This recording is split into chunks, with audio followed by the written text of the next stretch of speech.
Imaginez un pur jus, un jus 100% fruits, sans eau, ni sucre ajouté. Oui, oui, sans eau. Avec un fruit particulier, un fruit dont il n'est pas très facile d'extraire le jus. Un fruit connu par nous tous pourtant depuis l'enfance. Ça vous interroge, hein? Moi aussi, ça m'a interrogé, au point de relever le défi de la production de ce pur jus.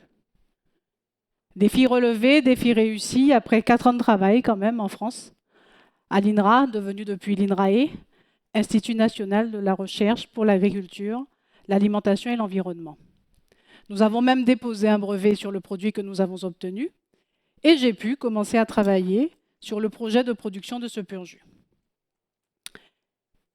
Le fruit en question, la banane. À l'époque, dans les années 2000, ce projet cochait toutes les cases de la start-up agroalimentaire. Produit innovant avec une valeur ajoutée intéressante, procédé nouveau pour l'époque, matière première abondante et bon marché, projet 2 fois lauréat du concours national des entreprises aux technologies innovantes. Et pourtant, ce projet n'a jamais vu le jour ici en Guadeloupe, car il s'est tout simplement abîmé sur la réalité du terrain. Cette réalité économique, le marché des jus reste un marché de volume, et même avec un produit innovant, il aurait fallu produire des quantités importantes de jus et exporter pour pouvoir assurer la viabilité du projet. C'est d'ailleurs pour cela que la plupart des jus de fruits tropicaux que nous consommons ici et qui sont dits de fabrication locale sont faits à partir de pulpes importées qui sont beaucoup moins coûteuses à transformer que des fruits frais. Cette réalité économique, encore, au nom de laquelle les territoires insulaires sont soi-disant handicapés par leur étroitesse, l'étroitesse de leur marché, leur éloignement du centre. Nous avons même un fonds européen qui nous est dédié, le POSEI, le programme d'options spécifiques à l'éloignement et l'insularité. Parce que oui, nous ne sommes plus des Guadeloupéens, des Martiniquais, nous sommes des ultramarins.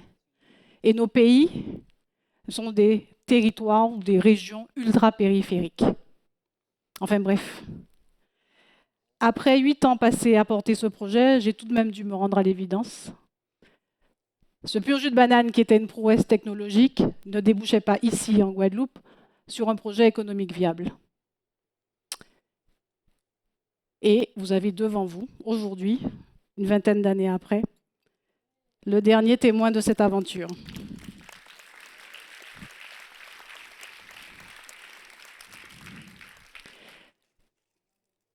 Cette expérience, n'ayant pas abouti, mais m'a tout de même appris beaucoup de choses. Elle m'a révélé la nécessité de changer d'angle d'approche et a commencé à nourrir ma réflexion sur l'agrotransformation qui serait adaptée à mon pays, la Guadeloupe. Et c'est ainsi que quelques années plus tard, j'ai eu l'opportunité de travailler à nouveau à l'INRA, mais cette fois en Guadeloupe, et j'ai été sollicitée pour la fabrication d'un granulé, aliment pour les petits ruminants, à base de feuilles de manioc, pois d'ivoire et le sène, encore appelé chez nous agadi. Ces feuilles contiennent des protéines et elles peuvent donc être utilisées pour l'alimentation animale. Ces feuilles contiennent également des tanins condensés, qui sont des molécules particulières qui ont fait leur preuve pour déparasiter les petits ruminants. Le parasitisme des petits ruminants, dans les pays tropicaux, est un vrai fléau, puisqu'il peut causer près de 50% de la mortalité avant sevrage. Ce parasitisme est généralement combattu avec des molécules de synthèse, des antiparasitaires, mais contre lesquels les parasites développent des résistances. Donc ces molécules de synthèse sont non seulement de moins en moins efficaces, mais en plus, elles se retrouvent un peu comme nos antibiotiques dans nos écosystèmes, notamment nos rivières qu'elles polluent. Ces tanins condensés peuvent donc les remplacer avantageusement. Sauf qu'ils ont un petit défaut. Ils sont sensibles à la chaleur. Et le procédé de granulation comporte une étape de séchage au cours de laquelle ces tanins peuvent être détériorés. Alors, en tant que technologue, l'équipe attendait donc de moi que je trouve une solution pour préserver ces tanins. que je modélise des courbes de prédiction de la disparition des tanins en fonction de la température, que je cherche une technologie innovante pour préserver ces tanins. Et là, j'avoue que je me suis sérieusement mise à traîner les pieds. Parce qu'on attendait de moi encore une performance technologique qui ne me paraissait pas en phase avec la réalité du terrain. En effet, imaginons, je trouve un procédé révolutionnaire pour préserver cette année au milligramme près. Évidemment, on dépose un brevet, c'est la suite logique. Et après, on se met à monter une usine flambant neuve pour fabriquer ces granulés, certainement avec l'aide de ces programmes européens.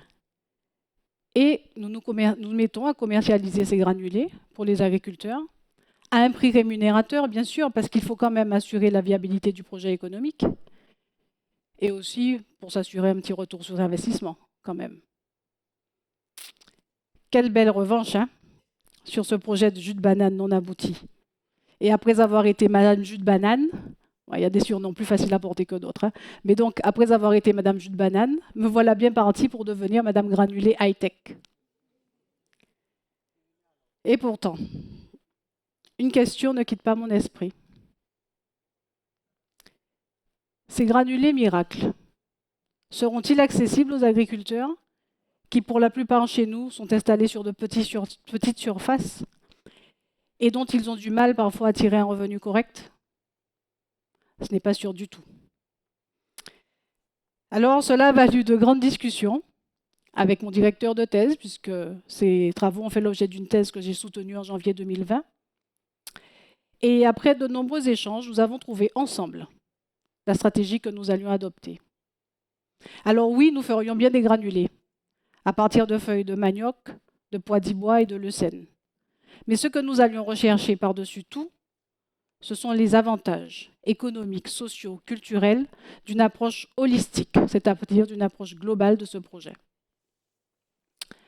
Regardez, nous avons choisi de fabriquer nos granulés à partir de feuilles de coproduits de récolte, pour qu'il n'y ait pas de compétition entre la production alimentaire pour l'homme et la production alimentaire pour l'animal.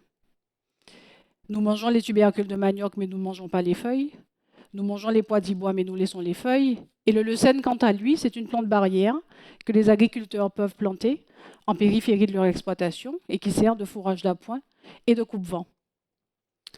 Parmi les plantes choisies, vous remarquez, il y a 2 légumineuses, le pois d'ibois et le leucène. Parce qu'un sol, ça se nourrit, et notamment avec de l'azote, qui est essentiel pour la croissance des plantes. Et cet azote, lui, il est apporté souvent par des engrais azotés qu'il faut acheter.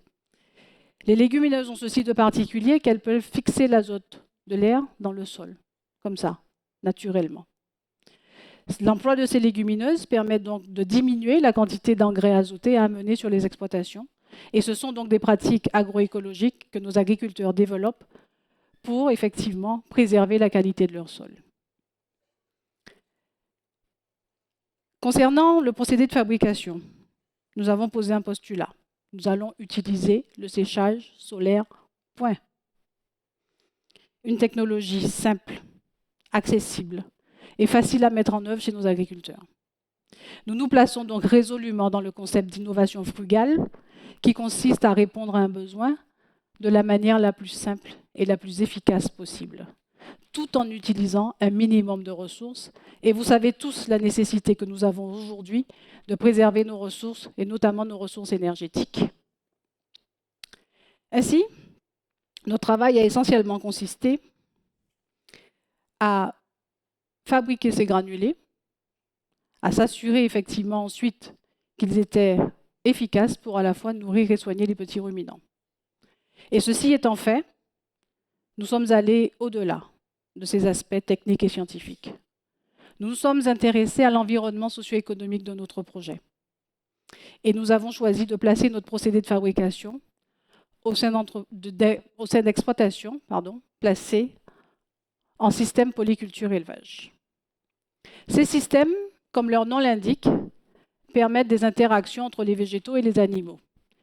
Les végétaux, et notamment les coproduits de récolte, permettent de nourrir les animaux. Et les animaux, en retour, les déjections animales, sont utilisés comme amendement pour nourrir le sol. Ces systèmes intègrent donc les principes de l'agroécologie et de l'économie circulaire, principes qui permettent une production de qualité en quantité suffisante, tout en préservant et en régénérant les écosystèmes.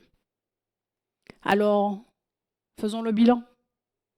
L'utilisation de ces granulés dans le cadre d'un système polyculture-élevage permet de limiter la dégradation du bilan carbone des sols. L'utilisation de ces granulés permet également de préserver une biodiversité cultivée sur les exploitations agricoles, puisque nous allons encourager les agriculteurs à planter des ressources diverses qu'ils pourront utiliser dans la fabrication des granulés. L'utilisation de ces granulés alicaments permet également de réduire les molécules de synthèse dans nos écosystèmes, notamment les antiparasitaires et les engrais de synthèse. Et enfin, nous pouvons espérer améliorer le revenu de l'agriculteur qui pourra utiliser ses propres ressources pour à la fois nourrir et soigner ses animaux. Évidemment, les avantages séduisants d'une telle stratégie doivent être mis en balance avec des aspects économiques. Le temps de la transition agroécologique et le temps de fabrication des granulés. Un temps que n'ont pas forcément les agriculteurs. On pourrait ajouter donc à ce système vertueux de l'innovation organisationnelle en mettant par exemple à disposition une plateforme mobile qui contiendrait tous les équipements pour la production des granulés et qui se déplacerait chez les agriculteurs de ferme en ferme pour produire ces granulés in situ. Vous voyez, produire des granulés dans ces conditions, ça n'est pas que produire des granulés. Produire des granulés dans ces conditions, c'est préserver la qualité de nos sols, c'est prendre soin de la biodiversité, c'est réduire la pollution de notre environnement et c'est également réduire les émissions de gaz à effet de serre grâce à l'innovation frugale. Gardons à l'esprit qu'un agriculteur, jardinier de la nature, qui fonctionne selon les principes de l'agroécologie et de l'économie circulaire, et qui est en phase avec la réalité de son territoire, fait bien plus que nous nourrir. Il protège notre maison mère. Et nous, locataires de cette maison, soyons plus nombreux à être conscients que les interactions sociales et les collaborations valent bien mieux que l'excellence individuelle pour construire cet avenir meilleur auquel nous aspirons, pour nous et nos enfants. N'est-ce pas le moment de reconnecter nos idées et nos actions à la réalité de notre pays, aux potentialités de notre pays? Et si nous t'écalions l'idée en nous, et réalité en nous, pour nous construire un plus bel divini.